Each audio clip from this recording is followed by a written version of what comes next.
Depois de tanto tempo aí de jejum aí, duas semanas, né, sem lançar nada, o Marcos veio aqui passear e a gente vai estar viajando, por isso que a gente estava fazendo aquelas videochamadas lá. E agora ele veio passear e a gente vai aproveitar para gravar alguma coisa. Quando você observa as pessoas que você acredita que são iluminadas, que têm conhecimento de tudo isso que a gente fala, ou mesmo que não são iluminadas, mas que têm uma tendência, uma inclinação para a não dualidade, você percebe a serenidade no olhar dessas pessoas. Você percebe a maneira de viver de maneira leve, de maneira suave, sem muito percalço. Não que ela não tenha problemas, mas a capacidade de lidar mais facilmente com esses problemas. Eu acho que quando você... Acho que é o que todo manifestado busca, né? Eu tinha uma frase, eu sempre vou mudando o meu conceito de felicidade, de paz e tal.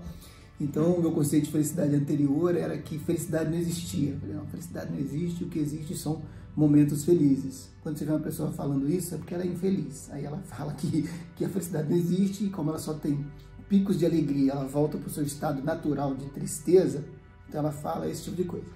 Depois eu mudei o meu conceito e eu dizia que felicidade era paz. Busque a paz e encontrará a felicidade. Esse acho que é um conceito bom. A busca da paz, da serenidade, da tranquilidade, ela pode sim ser confundida em muitos aspectos com um estado de felicidade, que é diferente de um estado de iluminação ou um estado de plenitude. Os elementos do sonho você usa para interferir nas coisas do sonho, né? Tem até uma frase do Maharishi que ele fala assim, se o camarada estiver sonhando, estiver com fome no sonho, ele tem que comer alimento onírico para se alimentar. Mesmo que ele tenha comido no mundo acordado, ele pode chegar lá e estar com fome. Então eu acho que essa ideia da felicidade nesse mundo onírico, nesse mundo dual que a gente vivencia, é impossível. Por mais que a gente fale assim, mas eu tô bem, eu tô... É o que você falou aí dos momentos, cara, porque a vida é muito mutável, né? Esse ciclo de vai e volta, feliz e triste, isso aí é inevitável. Por mais que ela fale assim, não, mas eu não me identifico e tal, cara, bota o cara em cima de uma fogueira, bota o espeto, sabe? O cara vai sentir dor, ele vai sofrer com isso aí. Com exceção do Maharishi também, que queima a perna, que pisa em espinho. Mas de uma forma geral, o cara vai se identificar de certa forma com algumas desventuras dessa vida dual, né? Eu acho que é inevitável. Assim como no mundo dos sonhos eu preciso comer alimentos dos sonhos, eu sinto fome dos sonhos, aqui eu sinto fome da dualidade, eu sinto medo, eu sinto... Enfim, essas coisas vão fazer parte. Eu acho que o foco está em onde você vai deixar a sua presença nisso. Em vez de você...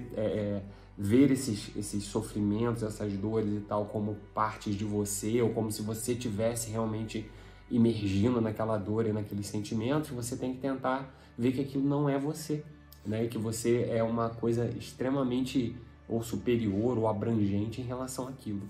E nós havíamos comentado há um tempo atrás sobre essa prática, essa busca, porque na verdade nem todo mundo que nos assiste, que chega no canal, que se interessa e que se aprofunda, está realmente nesta vibe, né? Nesta tranquilidade.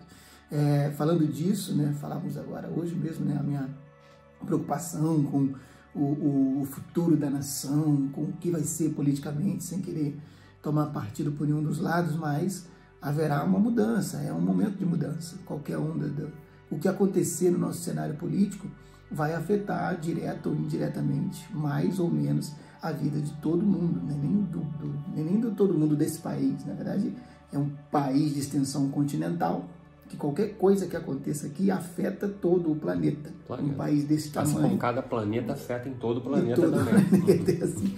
E assim vai. Às vezes uma nação menor pode, não, acontece lá e não muda muito a vida, ou muda muito pouco a vida de alguém do outro lado do planeta. Uma queimada que estragou aqueles Moai e tal. Sim, da ilha de... Então, assim, uma ilhazinha do Chile, lá no meio do Oceano Pacífico, o camarada, mas isso aí é o patrimônio da humanidade e tal. Eu vou até abrir um parênteses, já que eu comentei isso aí, já que a gente está falando livremente aqui. Eu acredito, essa parada que eu vou falar, eu acho que é até meio polêmica, que a gente se apega muito a essas questões do passado. Eu acho que a gente tem que aprender com aquilo, a gente tem que trazer alguma coisa e seguir a vida, sabe? E não ficar revivendo e tal. Por exemplo, existem cidades lá no Peru e tal que tem umas construções que a engenharia hoje não conseguiria fazer, né? Pedras de 50 toneladas levadas a 2.500 metros acima. Numa ilha. Então, assim, não, vamos fazer o seguinte, vamos estudar, vamos aprender com isso e extrair e vida que segue, sabe? Agora as pessoas sofrem e não sei o quê.